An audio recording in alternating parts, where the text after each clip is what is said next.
जय छठी मैया। महापर्व छठ की पूजा की आज से शुरुआत हो गई है। नहाय खाए से छठ पूजा का शुभारंभ हो गया है। दरअसल 29 अक्टूबर को खरना और 30 अक्टूबर को डूबते सूर्य को अर्घ्य देने के साथ 31 अक्टूबर को उगते सूर्य को अर्घ्य दिए जाने के बाद इस पर्व का समापन होगा। लोक आस्था का महापर्व छठ उत्तर प्रदेश, बिहार, झारखंड समेत पूरे पूर्वांचल में पूरी श्रद्धा और उत्साह के साथ मनाया जा रहा है। महापर्व छठ पूजा की आज से शुरुआत हो रही है। नहाय खाए से पूजा का शुभारंभ हो जाएगा। 29 अक्टूबर को खरना और 30 अक्टूबर को डूबते सूर्य को अर्घ्य दी जाएगी। इसके अगले दिन यानी 31 अक्टूबर को उगते सूर्य को अर्घ्य दी जाएगी और इसके साथ ही 4 दिन चलने वाले महापर्व का समापन हो जाएगा। आपको बता दें कि नहाय खाए से इस पर्व की शुरुआत हो रही है और साथ ही दिल्ली में भी, हरियाणा के कुछ हिस्सों में, उत्तर प्रदेश के लगभग सभी हिस्सों में ये पर्व मनाया जाता है, अलग अलग क्षेत्रों में। और बिहार, झारखंड में भी इसकी मान्यता अधिक है और साथ साथ बिहार या पूर्वी उत्तर प्रदेश के रहने वाले जो भी लोग दुनिया में जहां भी रहते हैं वहां इस पर्व को मनाया जाता है। और बेहद पवित्र भगवान सूर्य की पूजा की जो विधि इसमें होती है उसमें एक लंबा समय निराजली व्रत का रहता है और इस व्रत की पवित्रता, इसकी महिमा, इसके व्रत रखने वाले व्रतियों के लिए बेहद महत्व रखती है।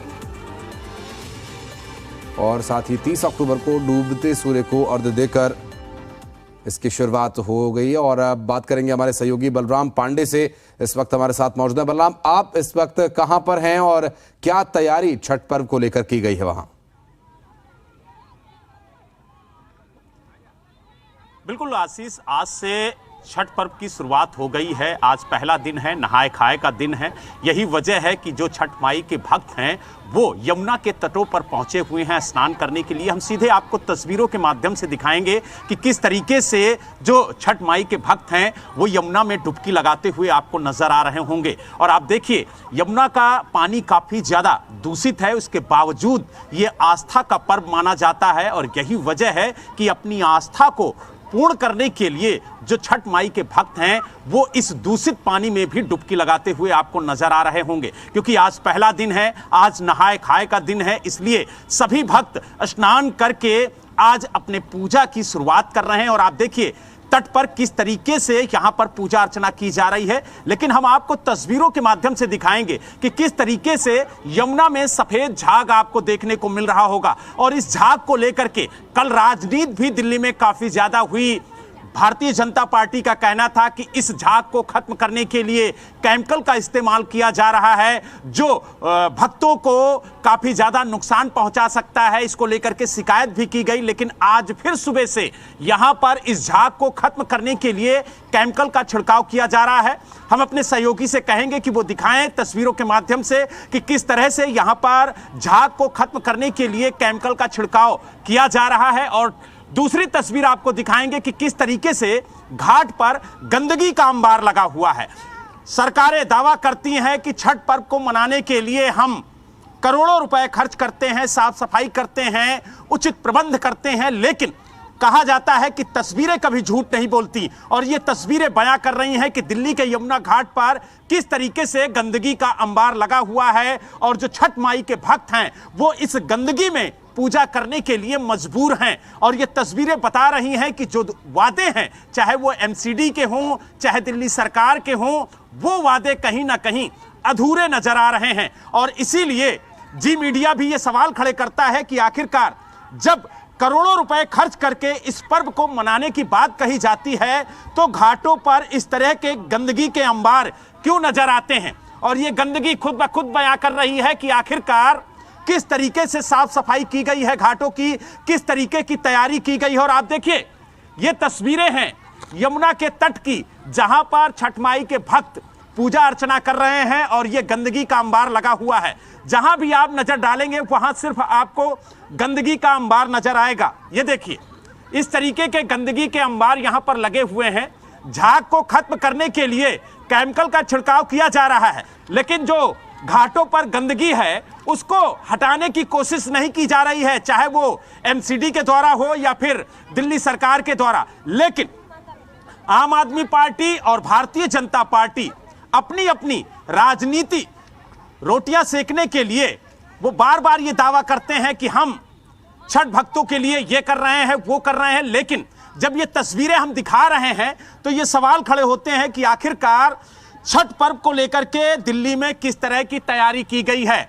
अगर तैयारी भव्य तरीके से की गई है तो फिर घाटों पर यह गंदगी का अंबार क्यों, और क्यों गंगा में और यमुना में अगर हम बात की जाए तो किस तरीके से पोल्यूशन का स्तर बढ़ा है, उसको लेकर के सरकारों ने क्या किया है। आप देखिए यमुना में सफेद झाग आपको साफ नजर आ रहा होगा, और इस झाग के बीच में जो छठ माई के भक्त हैं वो आपको स्नान करते हुए नजर आ रहे होंगे, क्योंकि पानी इतना ज्यादा दूषित है आशीष कि इसमें हम और आप अगर स्नान करेंगे तो कहीं ना कहीं हम चर्म रोग के शिकार हो जाएंगे, और ये भय हमेशा बना रहेगा। लेकिन इसके बावजूद आप देखिए जो छठ माई के भक्त हैं वो आस्था की डुबकी आपको इस दूषित पानी में लगाते हुए नजर आ रहे होंगे। और जो छठ माई के भक्त यहां पर मौजूद, हम उनसे बात करेंगे कि आज से उनके पर्व की शुरुआत हो गई है और किस तरीके से वो इस पर्व को मना रहे हैं, और इस पर्व को लेकर के क्या कहेंगे। आज से आप लोगों का पर्व शुरू हो गया है, क्या कहेंगे, पहले दिन किस तरीके से इस पर्व की शुरुआत करते हैं? पहले हम लोग घिया चावल बनाएंगे, पूजा करेंगे, फिर खाएंगे। उसके बाद कल फिर खड़ना है, कल तो पूरी दिन ऐसे रहेंगे, फिर रात में होंगे पूजा, फिर परसों पूरी दिन रहेंगे 24 घंटा। इस गंदगी को लेकर के क्या कहेंगे? सरकारें बड़े बड़े दावे करती हैं लेकिन गंदगी का अंबार घाट पर लगा हुआ है, और आप लोग इस गंदगी के बीच में अपने पर्व को मना रहे हैं। हम क्या करें, हमें तो करना पड़ेगा ना, पर्व हमारा है तो हमें तो पूजा ही करना है। अब गंदगी आप लोग सफाई नहीं करवाओगे तो हम क्या करें, हमारा तो पूजा है तो पूजा करेंगे, गंदा हो चाहे कुछ भी हो। पानी भी काफी ज्यादा दूषित है, इसको लेकर के क्या कहेंगे? इसमें भी आप लोग स्नान करने के लिए मजबूर हैं। वो तो करना ही है, हमारा तो पूजा है तो हम पूजा में तो करेंगे इसी में। हमारा पूजा इसी में होता है, सब दिन करेंगे इसी में। अब साफ करे नहीं सरकार है जाना। लेकिन आप लोग तो पूजा करेंगे क्योंकि ये आस्था का पर्व है, और अपने आस्था को पूर्ण करने के लिए आप हर कवायद करते हैं। और आप देखिए कि किस तरीके से जो छठ माई के भक्त हैं वो घाट पर पूजा अर्चना करते हुए आपको नजर आएंगे। लेकिन कहीं ना कहीं ये सवाल जरूर खड़े होते हैं कि आखिरकार सरकारें क्या कर रही हैं। हर साल इस तरीके की तस्वीरें देखने को मिलती हैं, प्रदूषण की वजह से जो भक्त हैं वो दो चार होते हैं, और हर बार यमुना का पानी दूषित रहता है। लेकिन इसको स्वच्छ करने की जो कवायद है वो कहीं ना कहीं सिर्फ कागजों में नजर आती है, धरातल पर नहीं। और आप देखिए किस तरीके से जो भक्त हैं वो यहाँ पर पूजा अर्चना कर रहे हैं।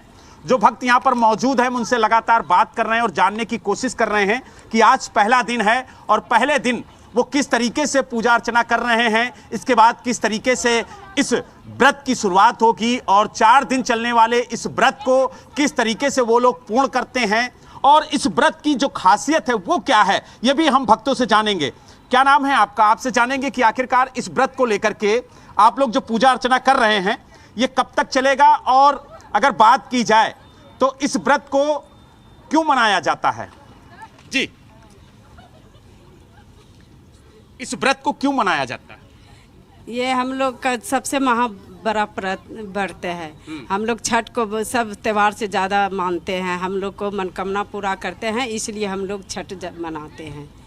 ये व्रत 4 दिनों तक चलता है?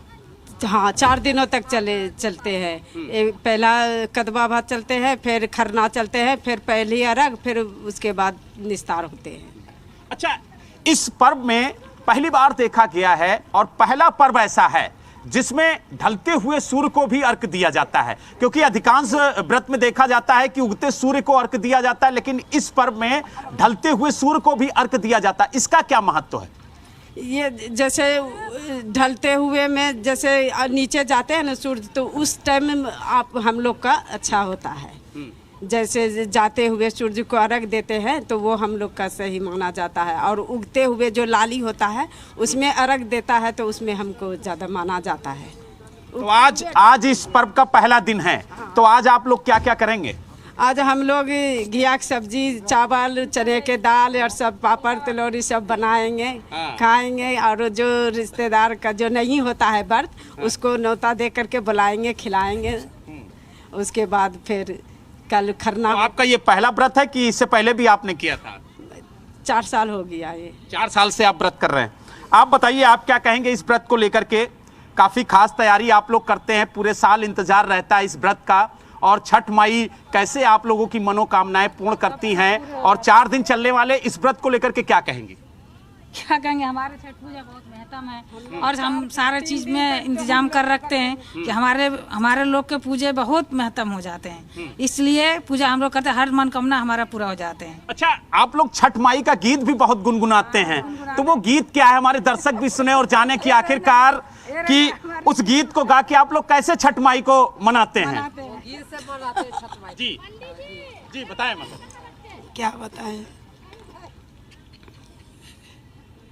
हमारा ये छठ पूजा बहुत महत्व है। बच्चे सबके परिवार के फैमिली के लिए करा जाता है। दुख में सुख में हमेशा साथ रहते हैं। कोई चीज़, कभी कोई चीज़ भी मांगो तो पूरा हो जाते हैं। इस वजह से हम सब ये छठ माई को बहुत ज़्यादा खास मानते हैं। वो छठ माई का गीत क्या है जिसे आप लोग गाते हैं, गुनगुनाते हैं, अपना पूजा अर्चना करते हैं? और कहा जाता है कि छठ माई के व्रत में झूठ नहीं बोला जाता है। हाँ, तो फिर बताइए।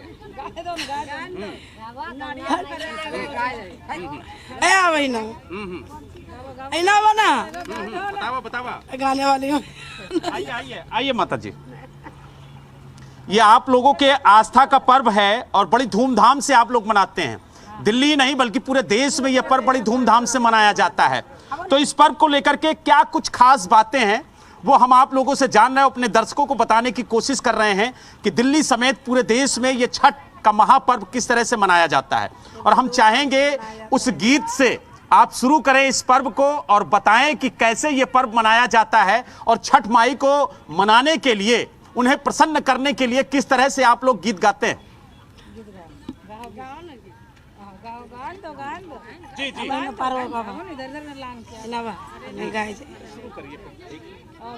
ही तो गा ही दो। जी एगो गाय दो।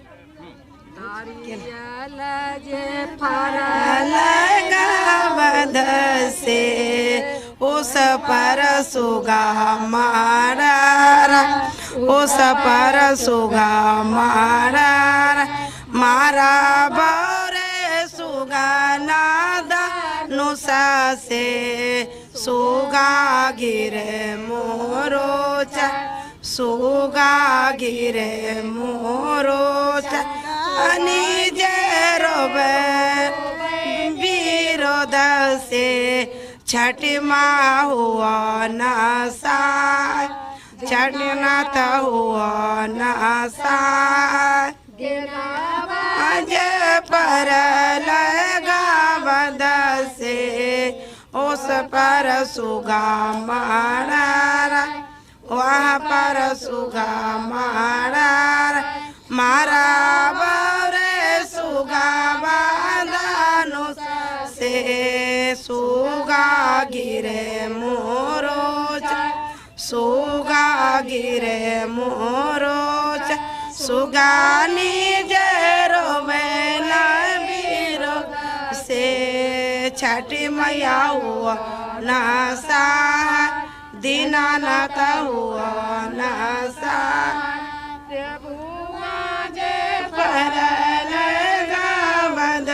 से ओस पर सुगा मारा, ओस पर सुगा मारा, मारा बरे सुगा बादा नुसा से सुगा गिरे मोरोचा, सुगा गिरे मोरोचा, सुगा निज रोवेला विरोध से छठ माँ हुआ नसा, दीनानाथ हुआ नसा। बोलो छठी मैया की जय। तो आपने देखा ये छठ माई के भक्त हैं और बड़ी आस्था के साथ ये अपना पर्व मनाते हैं। और दूसरी तस्वीर आपको दिखाएंगे कि किस तरीके से यहाँ पर केमिकल का छिड़काव करके इस झाग को खत्म करने की कोशिश की जा रही है और लगातार कोशिश की जा रही है ताकि ये जो सफेद झाग आपको दिख रहा है ये खत्म हो सके। और लगातार ये कवायद यहाँ पर की जा रही है और आप देखिए घाट पर किस तरह से यहाँ पे जो छठ माई के भक्त हैं वो पहुंचे हुए हैं और आज से इस पर्व की शुरुआत हो गई है। यहाँ पर देखिए तैयारियां शुरू हुई थी, लेकिन दिल्ली पुलिस ने आकर के यहाँ पर रोक लगा दी है कि यहाँ पर छठ पर्व नहीं मनाने दिया जाएगा, यहाँ पर परमिशन नहीं है।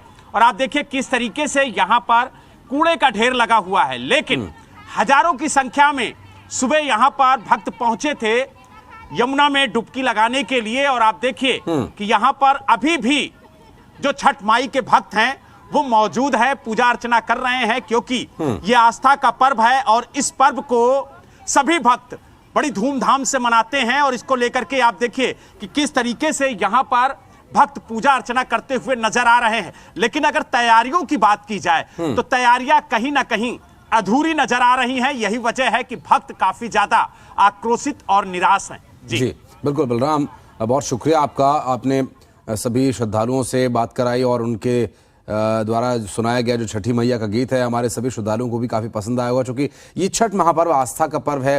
पूर्वी उत्तर प्रदेश, बिहार, झारखंड समेत पूरी दुनिया भर में जहां जहां बिहार या उत्तर प्रदेश के लोग रहते हैं वहां ये छठ पर्व मनाया जाता है। लेकिन व्यवस्थाओं को लेकर कुछ परेशानियां जरूर हैं, उन परेशानियों का हल यदि होता तो जो छठ व्रती हैं उनके लिए काफी ये बेहतर होता। बहुत शुक्रिया फिलहाल आपका हमारे साथ जुड़ने के लिए, आगे भी बातचीत आपसे करते रहेंगे।